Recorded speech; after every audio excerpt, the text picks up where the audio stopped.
Falcon digital investment కేసులో ED కీలక నిర్ణయం తీసుకుంది. స్వాధీనం చేసుకున్న విమానాన్ని అమ్మకానికి పెట్టారు ఈడీ అధికారులు. బేగంపేట ఎయిర్పోర్ట్ లో ఆ విమానాన్ని వేలం వేస్తారు. డిసెంబర్ 7న విమానం పరిశీలనకు అనుమతిస్తారు. డిసెంబర్ 9న ఆన్లైన్లో ఆక్షన్ ఉండబోతోంది. వేలంతో వచ్చేటువంటి మొత్తాన్ని ఆ బాధితులకు పరిహారంగా ఇవ్వాలని ఈడీ నిర్ణయం తీసుకుంది. ఫాల్కన్ స్కామ్ వెలుగులోకి రావడంతో అమర్దీప్ అండ్ గ్యాంగ్ దుబాయ్కి పారిపోయింది. ఫాల్కన్ గ్రూప్ పెట్టుబడిదారులను 792 కోట్ల మేర మోసగించినట్టు ఈడీ గుర్తించింది. ప్రస్తుతం అమర్దీప్ కుమార్ విదేశాల్లో తలదాచుకున్నాడు.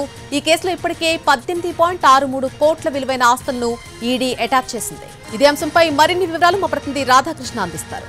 డిస్కౌంటింగ్ స్కీమ్ పేరుతో ఫాల్కన్ గ్రూప్ భారీ మోసానికి తెరలేపిన నేపథ్యంలో ఇప్పటికే ఈడీ కేసు కూడా నమోదు చేసింది. గతంలోనే ఎకనామిక్ అఫెన్స్ వింగ్ కు సంబంధించిన అధికారులు కేసు నమోదు చేయడంతో ఆ 3 ఎఫ్ఐఆర్ల ఆధారంగా ఈడీ కూడా ఈసీఐఆర్ నమోదు చేయడం జరిగింది. దాదాపు 850 కోట్ల రూపాయలకు పైగా కూడా ఈ డిస్కౌంటింగ్ స్కీమ్ పేరుతో ఫాల్కన్ గ్రూప్ సంస్థ మోసానికి పాల్పడింది. ఇందులో చాలా మంది బాధితులున్నారు.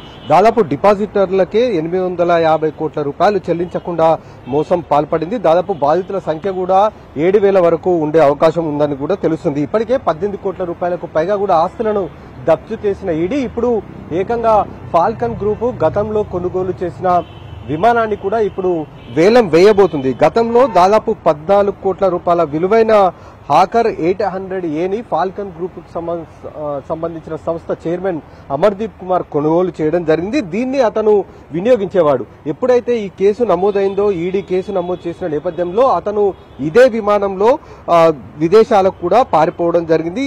ఆ తర్వాత తిరిగి వచ్చిన ఈ ఎయిర్ క్రాఫ్ట్ ని ఈడీ స్వాధీనం చేసుకోవడం జరిగింది. అయితే ఈ గ్రూప్ కు సంబంధించిన దాంట్లో ప్రధానంగా అమర్దీప్ కు సంబంధించిన అతని సోదరుడు సందీప్ కుమార్ తో పాటు వాళ్ళకు సంబంధించిన చార్టెడ్ అకౌంటెంట్ శరత్ చంద్ర, అలాగే capital protection force private limited సంబంధించిన సిఇఓ ఆర్యన్ సింగ్ చెబ్రాని ఇప్పటికే ఈ కేసులో ఈడీ అరెస్టు చేసింది.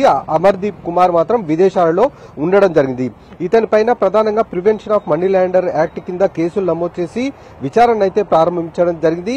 ఇప్పుడు ప్రధానంగా ఈ ఎయిర్ క్రాఫ్ట్ ఏదైతే ఉందో N935H హ్యాకర్ 800A ఈ విమానాన్ని స్వాధీనం చేసుకున్న తర్వాత అది అలాగే వదిలేస్తే, అంటే ప్రస్తుతం బేగంపేట విమానాశ్రయంలో ఉంది, అలాగే ఆ విమానాన్ని ఎయిర్ క్రాఫ్ట్ ని కనుక వదిలేస్తే అది మొత్తం కూడా తుప్పు పట్టిపోయే అవకాశం ఉంటుంది, దేనికి పనికి రాకుండా పోతుంది. కాబట్టి దీన్ని గనక వేలం వేస్తే ఆ వేలం వేసిన తర్వాత వచ్చిన డబ్బు ఏదైతే ఉంటుందో ఆ డబ్బుని ఎవరైతే బాధితులు ఉన్నారో 7,000 మంది వరకు కూడా బాధితులు ఎవరైతే ఉన్నారో డిపాజిట్దారులు వాళ్లకు చెల్లించే విధంగా అవసరమైన ఏర్పాట్లు చేయాలనేది ఈడీ భావిస్తుంది. దీనికి సంబంధించి కూడా ఒక ప్రకటన కూడా విడుదల చేయడం జరిగింది. డిసెంబర్ 7 వరకు ఎవరైతే ఈ విమానాన్ని వేలం ద్వారా దక్కించుకోవాలనుకుంటున్నారో వాళ్ళు బేగంపేట విమానాశ్రయంలో ఉన్న ఈ ఎయిర్ క్రాఫ్ట్ ని ఆ రోజు డిసెంబర్ 7వ తేదీన చూడడానికి అవకాశాన్ని కూడా కల్పించడం జరిగింది. డిసెంబర్ 9న ఆన్లైన్ లో వేలం వేయనుంది ఈడీ. దీనికి సంబంధించి 14 కోట్ల రూపాయలతో ఇతను విమానాన్ని కొనుగోలు చేశారు అమర్దీప్. కాబట్టి దాదాపు 10 కోట్ల రూపాయల వరకైనా వస్తుంది అనేది కూడా ఈడీ అధికారులు భావిస్తున్నారు. వాటిని